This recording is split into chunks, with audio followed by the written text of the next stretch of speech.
waxay leeyihiin indho la mid ah kuweena laakiin isku si wax uguma aragno sidaan wax u aragno si ka duwan bay wax u arkaan. Waxay leeyihiin dhago la mid ah kuweena laakiin isku si wax uguma maqalno sidaan wax u maqalno si ka duwan bay wax u maqlaan. Waxaan nahay isku af iyo isku luuqad laakiin macnaha iyo ujeedka hadalkooda qof kasta ma fahmo iyaga uunbaa isfahmo is-afgarta. Bulshada waa ka tiraba hal oo kuma badna, magac, maal iyo muuqaalna bulshada ma dheera, laakiin waxay dheer yihiin maqaam, muunad iyo miisaan culus oo ay ku mutaysteen hal tilmaan oo Ilaahay subxaanahu wa tacaala dhaxal siiyey. Waxaynu ka hadlaynaa waa tilmaan ama sifo qofkii Ilaahay u hibeeyay haliyey dadku ku yirtaan noqdo, waana tilmaanta ama sifada qiimaha badan ee xikmadda. Haddaba waa maxay xikmadi?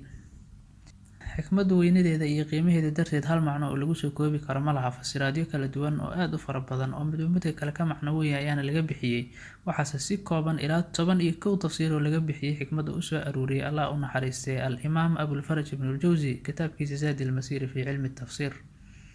macnayaasha kala duwan ee aadka u qiimaha badan ee laga bixiyey xikmadda waxaa ka mid ah wadcu kulli shayin fii mowdicihi, wax kasta oo meesha ay ku habboon yihiin kuna munaasabsan yihiin la dhigo. waxaa sidaa yidhi Allah u naxariistay al-Imaam Abu Ismaaciil al-Harawi kitaabkiisa Manaazilu Saa'iriin. sidoo kale macnayaasha qiimaha badan ee laga bixiyey waxaa ka mid ah ficlu maa yanbaqii cala alwajhi alladii yanbaqii fi lwaqti alladii yanbaqii, waxa habboon oo la sameeyo sida ugu habboonna loo sameeyo waqtiga ugu habboonna la sameeyo. waxaa sidaa yidhi Allah u naxariistay al-Imaam Ibn al-Qayyim al-Jawzi kitaabkiisa Madaarij as-Saalikiin. waxaa sidoo kale lagu fasiray macrifatu macaani al-ashyaa'i wa fahmiha, ashyaada oo macnayaashooda sida ay yihiin loo fahmo loona garto. waxaana sidaa yidhi Allah ka raali noqday al-Imaam al-Muxadith al-Sheekh Ibraahim ibn Yaziid an-Naqaci, waxaana soo guuriyey al-Xuseyn ibn Mascuud al-Baqawi kitaabkiisa Macaalim at-Tanziil oo loo ogyahay tafsiiru al-Baqawi. haddaba isku soo wada duubo xikmaddu waa faham qoto dheer iyo fogaal aragnimo, kasmo iyo garasho fog oo qofka ku hagta inuu wax kasta sida ay yihiin u fahmo ulana macaamilo.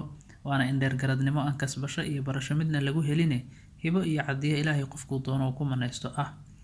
qofku qaadir sifada dhaxal siiyana khayr iyo wanaag aad u tiro badan oo tiro badnidooda alla weynihii abuuray inaynu u dayno maahan aniga iyo adiguba aanan qiyaasi karaynin ayaa la dhaxal siiyey. wuxuuna alla weyne aayad qur-aankiisa ka mida ku yidhi yu'ti al-xikmata man yashaa waman yu'ta al-xikmata faqad uutiya khayran kathiira wamaa yadakaru ilaa ulul albaab. Ilaahay qofkuu doono ayuu xikmadda siiyaa, qofkii xikmadda la siiyeyna khayr aad u fara badan ayaa la siiyey. bal inteed ku qiyaasi karaysaa tiro badnidooda wax alla weynihii abuuray uu ku sheegayo tiro badni. haddaba qofka xakiimka ah sifada qiimaha badan Ilaahay subxaanahu wa tacaala ku manaystay ayaa wuxuu noqdaa qof dadka uu la nool yahay markasta ka tilmaaman kana macno iyo miisaan culus. wax kasta meesha ay ku habboon yihiin ayuu dhigaa, wax kasta sida ay yihiin ayuu u fahmaa, qof kasta ee hadlana hadalkiisa siduu ula jeeday ayuu u fahmaa, asagase ujeedka hadalkiisa cidaan asaagiisa ahayn si dhaba uma fahamto.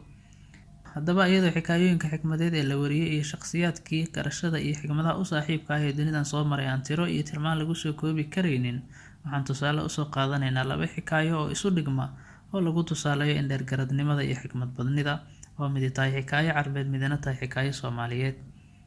aan ku bilaabo midda carbeed. waxaa jiray waa nin aad u xikmad iyo caqli badnaa oo dadka uu la noolaa aysan luqadiisa xikmadeed aad u fahmin, magaciisana la oran jiray Shinni oo ahaa nin doobnimo la weynaaday maadaama qoomkiisii uu ka waayay gabar u dhigantaa ayaa wuxuu maalin go'aansaday inuu adduunka u safro una socdo ilaa uu ka helo gabar asaagiisa ah oo afgaran karta. kadib isagoo wadadii safarkiisii haya ayaa waxaa kasoo horbaxay nin sidiisa oo kale musaafir ah, deedna wuxuu weydiiyey halka uu ku wajahan yahay. ninkii ayaa ku yidhi waxaan ku socdaa magaalo hebla oo ah isla magaaladii uu Shinni ku socday. Shinni ayaa yidhi waa hagaagii isku meel baanu ku soconaahe, ma adiga ayaa i xambaaraya mise aniga ayaa ku xambaara. ninkii ayaa inta hadalkiisii la yaabay ku yidhi warjaahiliyow adna halbaad fuushan tahay anna halbaan fuushanahaye, sideed ii xambaari sideense kuu xambaari.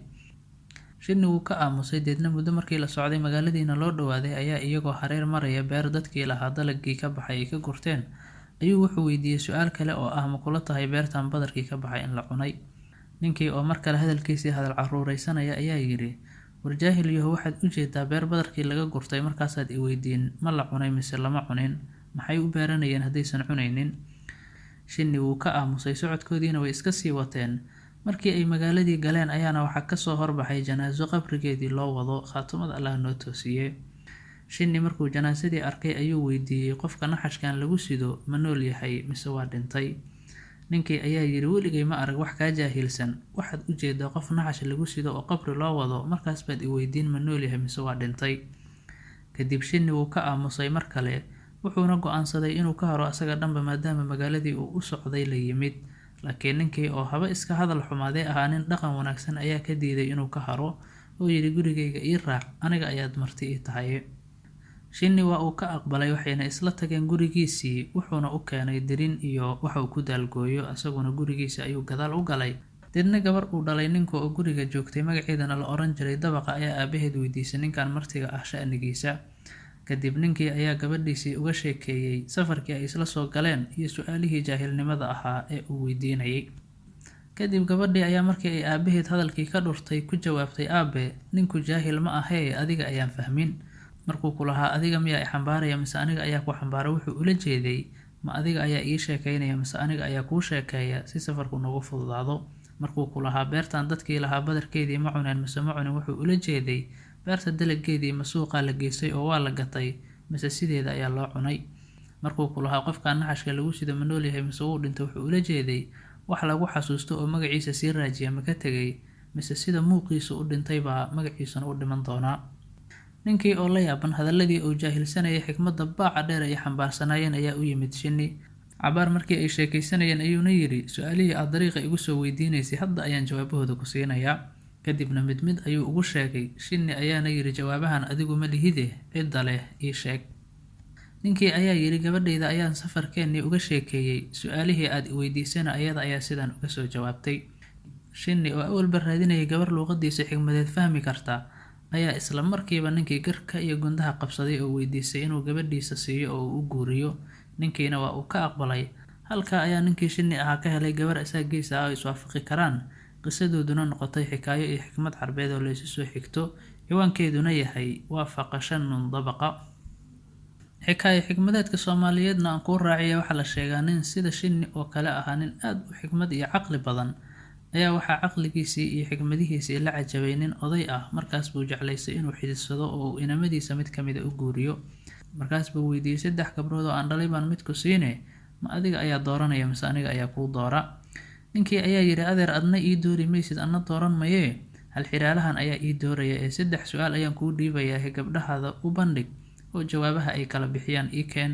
Gabadhii jawaabteedu i qanciso ayaa ii doorane.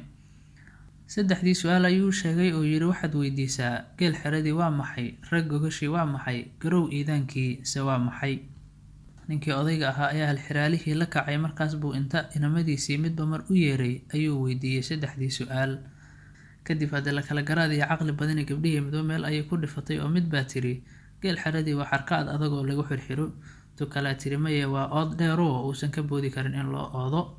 Laakiin midii 3aad oo la sheego inay ahayd gabadha muuqaal ahaan ugu yara foolxumeed ayaa ku jawaabtay geel xeradii waa rag kaa xigsada u lahaw, oo waxay leedahay geel mar haddii rag dhaqo dhaqaaleeya u joogo, xero iyo xirxirid midna uma baahna. Si la mid ah su'aashii labaad ayay haddana ku kalamaan iyo aragti duunaadeen oo mid baa tiri rag gogashii waa darin diiran iyo aqal dugaala oo la isugu firaasho. Tii kale tiri maye waa intaas oo lagu sii daray weliba adiga oo ag seexda gacantaadana u barshiya. Laakiin xakiimadii caqliga badneed ayaa ku jawaabtay rag gogashii waa nabad, oo hadduu rag nabad helo kol uu ciida galgasho garabkiisa xabaashana waa kii gam'a. Laakiin rag xero colaadeed jooga darin iyo dugaal kasta iyo duxnaageed oo isla heloba hurdagama ma siiyo. Sidoo kale su'aashii 3aad ayay haddana ku kala garasho noqdeen oo midii koobaad ayaa tiri garow iidaankii waa subag iyo sonkor, midii kale tiri garow iidaankiis waa caano.